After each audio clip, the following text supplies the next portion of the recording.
শিল্প কলকারখানার দাপটে কৃষি জমি কমছে ঢাকার ধামরায়ে। কলকারখানার বর্জ্য এসে মিশছে নিচু আবাদি জমিতে। এতে মাটি হারাচ্ছে উর্বরতা, কমছে উৎপাদন। হুমকির মুখে পড়ছে জনস্বাস্থ্য। গবেষকরা বলছেন, কারখানা কর্তৃপক্ষ বর্জ্য পানি পরিশোধন প্ল্যান্ট স্থাপন করলে কিছুটা মিলতে পারে মুক্তি। ধামরাই থেকে রাজিউল হাসান পলাশের পাঠানো তথ্যচিত্রে আরও জানাচ্ছেন আব্দুল হামিদ। অপরিকল্পিত শিল্প কারখানার আগ্রাসনে আশঙ্কাজনকভাবে কমছে ঢাকার ধামরাইয়ের কৃষি জমি। অপরিশোধিত বর্জ্য ও ধোঁয়ায় দূষিত হচ্ছে পরিবেশ, প্রকৃতি। সম্প্রতি উপজেলার ডাউটিয়া ও জয়পুরা মৌজার বিভিন্ন এলাকার মাটি, পানি ও ধানের নমুনা পরীক্ষা করে ক্ষতিকর রাসায়নিকের মাত্রাতিরিক্ত উপস্থিতি পান গবেষকরা। কৃষকরা বলছেন, দূষিত বর্জ্য ও রাসায়নিক পদার্থ মিশ্রিত দুর্গন্ধযুক্ত পানিতে চাষ করে তাদের ভুগতে হচ্ছে নানা রোগে। আমার 200 ডিসিবেল জায়গা আমি বলতে পারি না। এই 5 বছর আগে আমি 30 ডিসিবেল জায়গা বলছিলাম, এখন পানিতে চুলকায় আর বলতে পারি না। আমরা খেতে চাষবাস করা হয় না, পানি তলিয়ে যায়।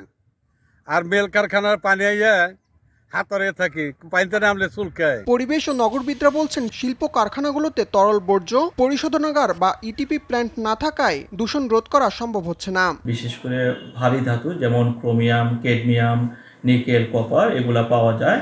সো এগুলা দীর্ঘদিন ধরে এই ফসলের মধ্য দিয়ে মানবদেহে এক্সপোজারের ফলে আমাদের নানা ধরনের স্বাস্থ্য ঝুঁকি আমাদের সৃষ্টি হয়। এইখানকার যে ইন্ডাস্ট্রিয়াল ইউনিটগুলো আছে সেই ইন্ডাস্ট্রিয়াল ইউনিটকে সঠিকভাবে তাদের যে বর্জ্য পরিশোধনাগার আছে সেই বর্জ্য পরিশোধনাগারের ব্যবহারটা নিশ্চিত করা এবং একটা সামাজিক সচেতনতা তৈরি করা, যে সচেতনতাটা দিন শেষে আমাদের পরিবেশকে বাঁচাবে। দূষণ রোধে সবাইকে এগিয়ে আসার আহ্বান উপজেলা কৃষি কর্মকর্তার। অপরিকল্পিত শিল্প প্রতিষ্ঠান গড়ে উঠছে এবং আবাসন অনেক বাড়িঘর তৈরি হচ্ছে, যে কারণে আমাদের কৃষি জমি কিন্তু খুবই উল্লেখযোগ্য হারে কমে যাচ্ছে। কৃষকরা যারা রয়েছেন, অগ্রগামী কৃষক, তারা যেন একটা আন্দোলন, সবুজ আন্দোলন করে, যেন আমাদের কোনো ফসলি জমি যেন আর নষ্ট না হয়। ঝুঁকিপূর্ণ এই পরিস্থিতি মোকাবেলায় সরকারের পাশাপাশি শিল্প মালিকদেরও দায়িত্বশীল হতে হবে বলছেন সংশ্লিষ্টরা।